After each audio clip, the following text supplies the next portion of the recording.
Kiseljak, hrvatska općina koja je godinu dana bila praktično jedina veza za izvlačenje djece, staraca i nejači iz Sarajeva.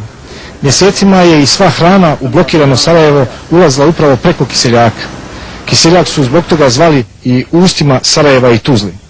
Muslimanska strana međutim stalno optuživala Kiseljak za nekakvu suradnju sa četnicima. Danas je Kiseljak u muslimanskoj blokadi, ali Kiseljak se uspješno do sada i branio i brani.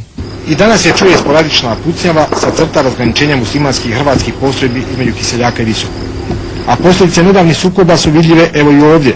Vidite naime nedavni izravan minobacački pogodak u poštu u centru Kiseljaka. Cilj daljeg djelovanja muslimanskih snaga je odsjecanje još jednog dijela teritorija općine Kiseljak, stavljanje pod apsolutnu kontrolu njihovih snaga. Ono što ljude u Kiseljaku i posebno ljuti je stalno podmetanje o hrvatskom ustaštvu i genocidu. Tako su sva sredstva informiranja u Sarajevu prenijela nedavno zdravo za gotovo priopćenje nekih muslimanskih zapovjednika da je u selu Svinjarevo kraj Kiseljaka ubijeno 1000 muslimana. Evo nas u selu Svinjarevu. Istina, ima spaljenih kuća kao i u drugim selima Kiseljaka i onim hrvatskim muslimanskim, ali su to vele posljedica višednevnih borbi. U selu zatičemo i nekoliko muslimanskih obitelji i pitamo ih kako ovdje žive sa Hrvatima. Sad za sad ovdje nema dobro pravo, nema šta.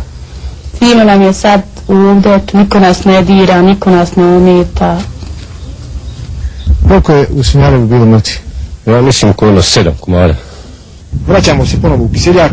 Na raskrižju prema Fojnici danas tuku muslimanski snajperi sa obližnjeg brda prema Visokom. Da isto tako moramo malo brže, jer je ovdje tuče snajpere. Evo pogledajte na ovoj kući tamo desno, imate ostatke od snajperskih hitaca. Jutros je ovdje poginuo jedan čovjek od snajpera.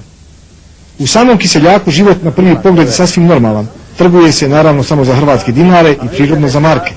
Ljudi dolaze na čuvenu česmu po vodu Kiseljak, rade i prodaju se kiseljačke pogačice upravo i rađene sa mineralnom vodom. Kiseljak je zajedno sa Kleševom i Fojnicom danas blokiran od muslimanskih snaga. U Bosni je danas gotovo sve blokirano, ako je ikome to utjeha. Nekada je Kiseljak Sarajevo spašavao od blokade. Danas se zato i Kiseljak uzda samo vlastite snage. Ne prkosimo nikome, kažu na kraju, ali Kiseljak ne damo nikome. Onima što su ga htjeli već smo dali pod prstima. Neka ponovo ne pokušavaju, jer živjet nam je, ako ne zajedno, ono bar jedni pored drugih. Tako nam je sudbina dodijelila.